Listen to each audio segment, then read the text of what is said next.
Hello again, everybody. Welcome to another edition of reviews by yours truly, Adrianus. As I promised earlier today in my video for Between Writing, which you can catch also on the channel, I said I was going to be doing reviews for two items actually. We're going to be doing some comic book and literary reviews, put them in a nice blender. Hopefully it goes down well, because what we're combining today are zombies and everyone's favorite Merc with the Mouth, Deadpool.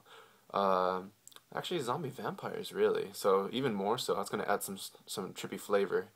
But yeah, what we're reviewing first, we're going to be reviewing the most recent arc in the Deadpool current run for Marvel now, written by Brian Posehn and Gary Dugan. The Good, the Bad, and the Ugly. This is issue number 1, but it's actually comprised of 5 issues, which they have just finished, and it was an excellent arc.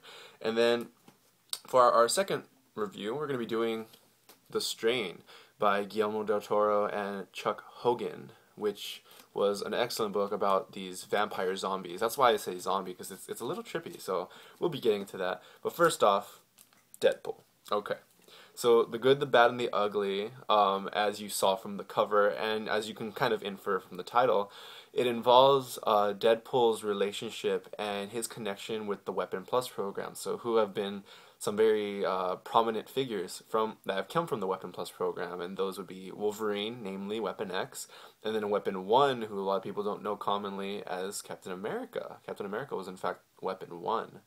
And what this story goes on about is Deadpool, his involvement from the Weapon Plus program, how he's his production with his mutant power, the healing factor, where that came from. It's kind of an origin story that's never really been delved into. Everybody knows that he received a healing factor. Everybody knows that he was manipulated to be kind of a manufactured mutant, one would say, because he wasn't born a mutant. And then it just delves even further, like his relationship or how he reacts to those who created him, because you actually go into that. And yeah, a lot of really great elements. So let's get into it. Deadpool, The Good, the Bad, and the Ugly. It first starts off, comical, as one would expect from a Deadpool comic. It's very funny, very Deadpool-esque, as as many fans are well aware of. Deadpool, he doesn't shut up. And even when he's trying to get into the serious core of what's going on, he's just always joking, and you get that from the very first issue up until about the third. Deadpool, he's trying to figure out these people, or trying to find the identity of these people who have been taking his organs. They've been knocking him out and then harvesting his organs, and because he has a healing factor, it doesn't kill him, it just renders him incapacitated for a small amount of time. And there's some sort of conspiracy behind it, and then he later discovers that it actually has something to do with the Weapon Plus program. And so he goes on to try to investigate. He actually tries to recruit the help of Captain America and Wolverine, because he feels that because of the suspicious nature of what's been happening to him, that it must be attributed to his healing factor, which was from the Weapon Plus program. So he would tell them to. He would tell Wolverine, because they used to be on X-Force together, and Captain America, because he is kind of the shining Avenger, and if you need something done, if you have some sort of authority figure to go to, of course you would go to Captain America. And you get a lot of really cool moments with Deadpool and these characters, especially with Captain America, because it's not too common to see these two characters interact. I would love to see that more often, but this series, this arc, did a really good job at showing kind of exactly how Deadpool would interact with our very lovable Steve Rogers, the goody two shoes, the all-right soldier, and then you have Deadpool, who's always joking and wanting to kill a bunch of folks, and it's fun stuff. The interactions were great. What the conspiracy later unveils is that Deadpool has been kind of the guinea pig to create new mutants, because of his, I guess, mutant transfusion, we would like to call it, maybe. That there's a precedent for giving people who aren't mutants, for giving them mutant powers. And so that's what the conspiracy later proves to be.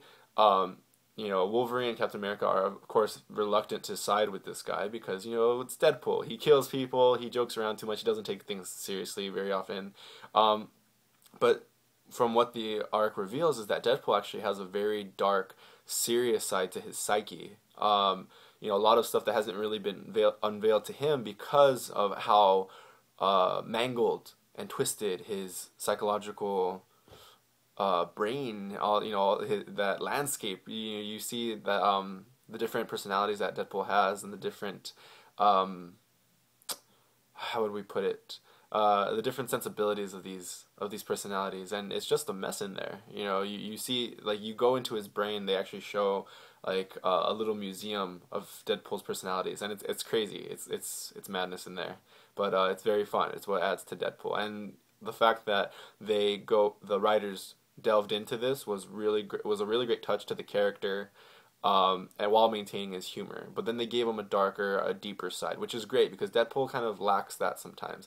A lot of people think he's a very one-dimensional character, but with what Dugan and Posen have done is they've given him an extra dimension, something that gives him more worth, which I think is great. He's one of my favorite characters, so I love that. And the art was fantastic. You have kind of very minimal but effective art, and it's really great, like standardized drawings of all three, Deadpool, Wolverine, and Captain America.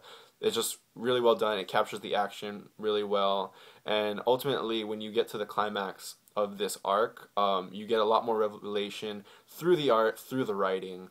Deadpool, he's encapsulated in a much more dynamic fashion, which is really great. It sets up for future arcs and hopefully more development for Deadpool as a character, and it was a shining example of taking a character who normally doesn't have certain routes to travel and just taking him on that route, and I think it was great. So Deadpool, the good, the bad, and the ugly, great arc, great character interaction. Going in depth with the character was a fantastic achievement by the writers, and the art was very great as well. So definitely pick that up. If you're not a Deadpool fan, this may very well make you a Deadpool fan, only because if you're tired of him talking, he may convince you that the talking is just, it's him shielding himself because he has some issues to deal with, but great stuff. Next one, The Strain by Guillermo del Toro. Oh god. I used to have a friend named Guillermo, and I could never pronounce his name, and then when I started learning Spanish, I pronounced it better, and I haven't had to say the name in a while, so now Mr. Del Toro has written this book, and it's kind of messing me up. Also written by Chuck Hogan. It's written in dual capacity, but this book is excellent. Let's just put that out right there. On the video earlier today, I said that the book was great, and it is very great. It is a vampire zombie-esque apocalypse story.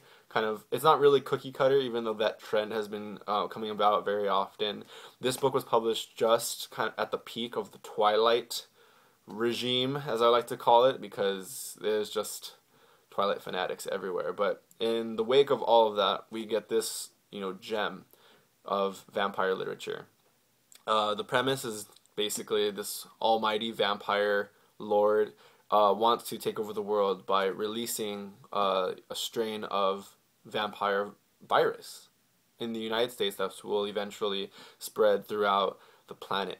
And it's about these handful of characters who are trying to stop this virus strain from spreading past the city of Manhattan, past the island, and into the different boroughs, which would eventually go into the country.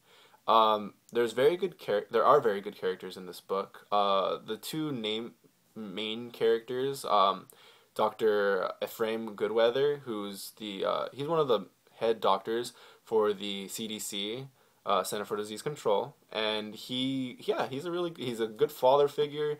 As kind of the front man for this book, he's really great. He projects that kind of that earthy, I only know science, and I can't breach those boundaries, and so he's the skeptic when it comes to these vampires arising in Manhattan. And the other character is Professor Satrakian. Satrakian, I hope I'm pronouncing that right. Satrakian, he's a vampire hunter and researcher. He was one of the Romanian Jews who was in the internment camps during World War II. He discovered this vampire lord during that time. First, as a child, he learned about the myth of the vampire, and then he grew up and actually found out that it was real. And from that point, he decided he was going to devote his life to trying to find this lord and kill him because he's evil and he kind of breaches the social boundaries of vampires and humans because there's many vampire lords in this universe, but of the seven, this one is the one who wants to step on people's toes. But like I mentioned, these two characters are really great. They make a good pairing, and then side characters are also pretty compelling. There's a little bit of humor in some of the character development because you have the most unlikely personalities who actually take charge against the vampires. Like an exterminator who normally just deals with rat infestation. He actually takes charge. He finds these vampires like, oh crap, and he decides, he's going to try to kill them. And he's enlisted to the effort to find the vampires and find the vampire lord. This inner city youth, Hispanic background. He wants to take care of his mother. Has a crackhead brother, sort of deal. He becomes a major facet in the story and will actually be even greater in the upcoming novels, or at least it's suggested so, because yes, this is a part of a trilogy. I was really broken up about that, but just all the more reason to read the other two books, right? It's a great story so far.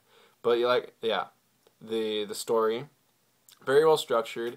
It is reminiscent of kind of the trend of vampires that we're getting towards now, which is more the apocalypse. It's not even just vampires, zombies, vampires, just the apocalypse theme, supernatural apocalypse theme. It's becoming very big, and it just kind of falls to the forefront of that. We had this book in 2009. It reminds me very much of The Passage by Justin Cronin, which is one of my favorite books, and I came to realize that this book was actually, The Strain, was actually published just the year before The Passage came out, so they kind of beat it to it.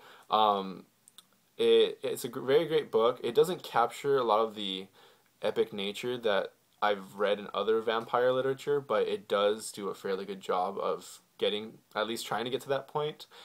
It is very cinematic. You get a lot of different vantages through different characters, which is excellent. It makes the pacing go by so briskly. It's a 400-page book, but I felt like I was only reading like 100 and something pages because it was so quick. But yes, excellent read. The Strain by Guillermo del Toro and Chuck Hogan. Definitely read it. Not your silly vampires. I'll let you discover what the vampires are, how they're created, kind of what their weaknesses and what their strengths are. It's very cool, very dynamic, and yeah, the viral nature of these vampires is compelling and pretty freaking scary. So go out there, go enjoy The Strain. Pick it up if you can. It's pretty inexpensive now because it's been out for a few years. But yeah, hope you've all enjoyed these reviews for Deadpool, The Good, the Bad, and the Ugly, and The Strain by Guillermo del Toro and Chuck Hogan. We'll be seeing you guys later this week, hopefully, for another review, and then next week for another edition of the Sit Downs. But until then, peace and love. Thanks.